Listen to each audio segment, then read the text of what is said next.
Hey everybody, welcome back to Video Game So during our end of the year series, the Unported Playlist Hall of Fame, where I induct a new batch of games into my own personal arcade Hall of Fame. And if you can't tell already from the thumbnail, we're playing Wild Riders today on the Sega Naomi 2. And every single time I talk about this game, it's been almost 3 years now, I insist that it is probably Sega's best hidden gem when it comes to arcade racing. This game is 10 minutes of straight up arcade racing action. It is bite-sized and it is absolutely perfect. I wouldn't change a thing. And that is the thing about unported arcade games, especially on the Hall of Fame side of things. When I say a game is good enough to go into my own personal Hall of Fame, I mean it absolutely fires on all cylinders and just kills it when it comes to the gameplay, graphics, sound, and everything else. And trust me, Wild Riders is that game. Before I get too far involved though, do me a huge favor down below, hit like and subscribe and ring that notification bell, definitely helps us out. And if you feel so inclined and want to support the channel, I got a Patreon link down below as well. But as far as the gameplay loop and concept of Wild Riders, it is insanely easy to understand, but quite difficult to actually complete. All you need to do is race through this environment, staying ahead of the cops that are trying to catch you. If you perform well, you will escape in the end and you win the game. If you screw up one too many times, you're going to be captured and you have to start over from the beginning.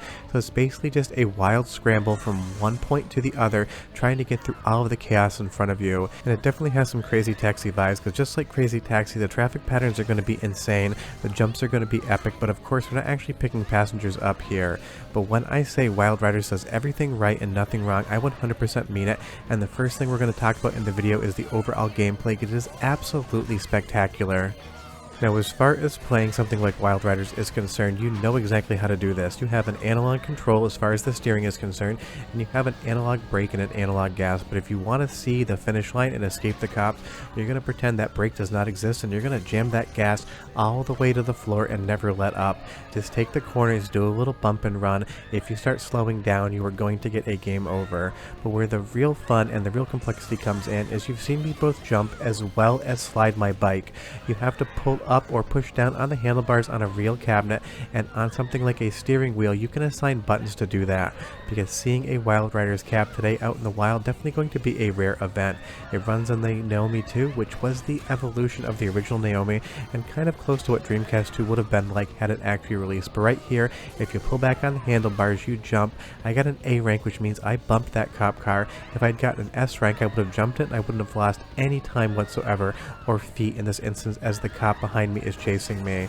But being able to just blast through that wall right there, going through all of the tables, absolutely hilarious from start to finish.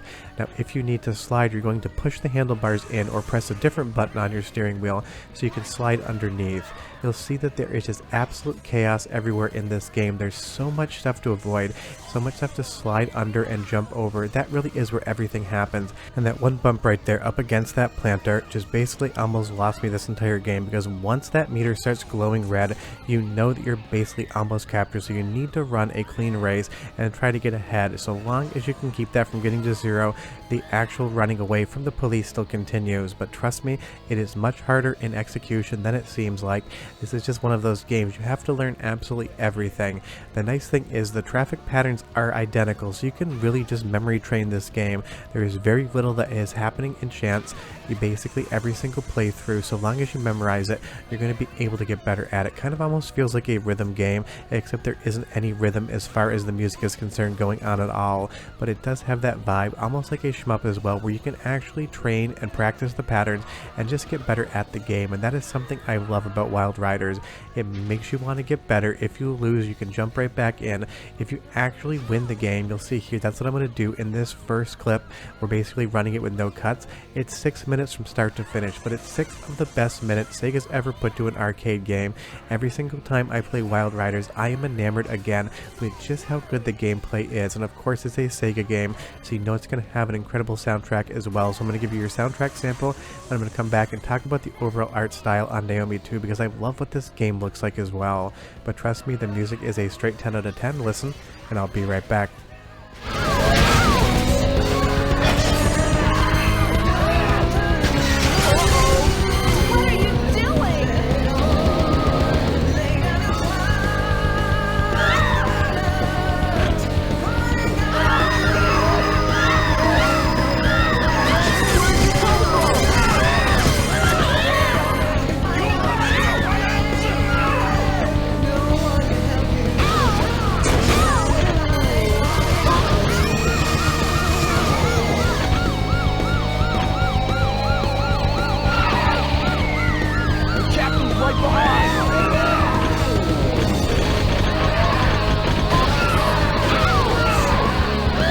It's got the same musical vibe as something like Crazy Taxi, but the music isn't from The Offspring, which means I can actually let you listen to it. And I just love all of the screaming and all of the sound effects in the game as well. Now, on the overall stylistic nature of Wild Riders, I absolutely love the cell shading. This thing is just absolutely not aged a day. It still looks incredible. Had 3D graphics never gotten any better than this, I would be 100% fine with that. And had this come home as a Dreamcast 2, that would have been epic as well. And you'll see there, one wrong jump and you end up on a shortcut or on a long path. And that is something in the game as well. You can definitely cut off a lot of the footage on the race if you race well. I got an A rank on that, but you basically have to be perfect or else you're going to have to take the long way round.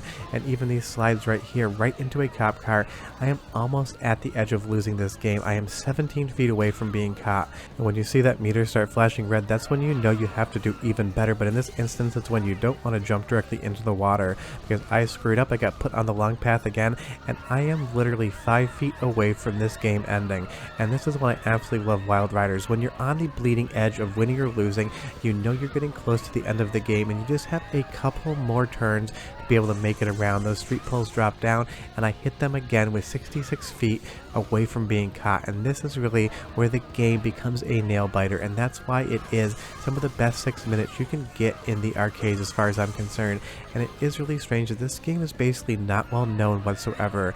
I just guess the arcade cabinet didn't do super well, but you'll see there I was able to finally get to the aircraft carrier, which is hilarious. That's how you escape and win this run. And honestly, this aircraft carrier definitely has a lot of Gunblade New York vibes as well. Seems like Sega loves their aircraft carriers.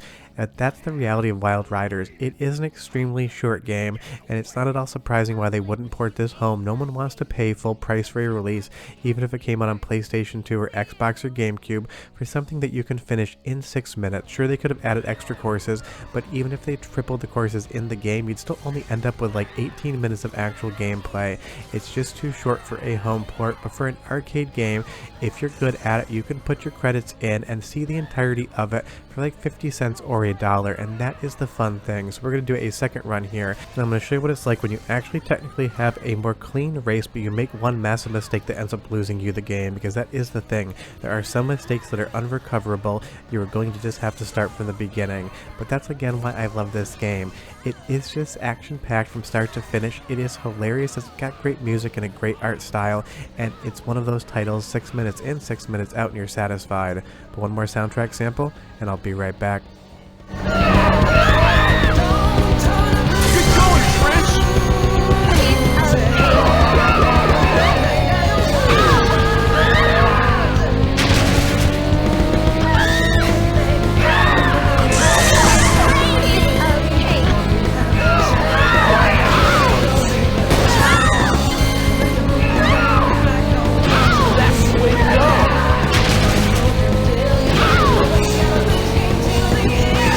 Same song, just a different section, so you understand completely what we're going for. But honestly, like I said, even just before the soundtrack sample, it's the second most fun thing you can do in under 6 minutes. And as far as the first thing is concerned, get your mind out of the gutter. It's not what I meant, or maybe it was. But as you go through this hotel one more time, I can't stress enough just how much style this game oozes. Yes, mechanically it is absolute perfection in my opinion, but even if it was that good, if the visuals didn't hold up with it, it just wouldn't be that much fun. And it really goes to show how much more powerful the Sega Naomi 2 was compared to the original Naomi and Dreamcast. Naomi 2 is just absolutely a heavy hitter and could 100% beat anything that something like the PlayStation 2 or sometimes even the GameCube could put out there. So if Sega had actually held on and they were able to maybe upgrade the Dreamcast in like say 2003, 2004, if they were able to get the Naomi 2 cost down and release it at home, they would have had absolutely the most powerful console out there. Maybe the original Xbox could stand toe-to-toe with it, but this is just fun hardware. And the cell shading, those deep black lines, definitely a lot of Sega vibes here going on. Basically Jet Set Radio meets something like Crazy Taxi in a motorcycle game that also feels a little bit like Outrun, because don't forget, in Outrun you're just racing from one point to another point and you have to get there before the timer runs out. In Wild Riders you just have to get there before you get caught by the police. So really, this has always felt a little bit like an unofficial Outrun sequel, and honestly anything that reminds me of one of my favorite racing franchises of all time 100% gets the Unported Playlist Hall of Fame approval, and that is why Wild Riders has hit the team of the 2025 inductees of my absolutely imaginary, doesn't matter whatsoever, Hall of Fame. It's just a way to talk about some of my favorite games that you'll see here. One big mistake and you're absolutely screwed and you have failed. But definitely play this game if you haven't. We are done. I'm going to make another run and I'll see you guys next time. Bye-bye.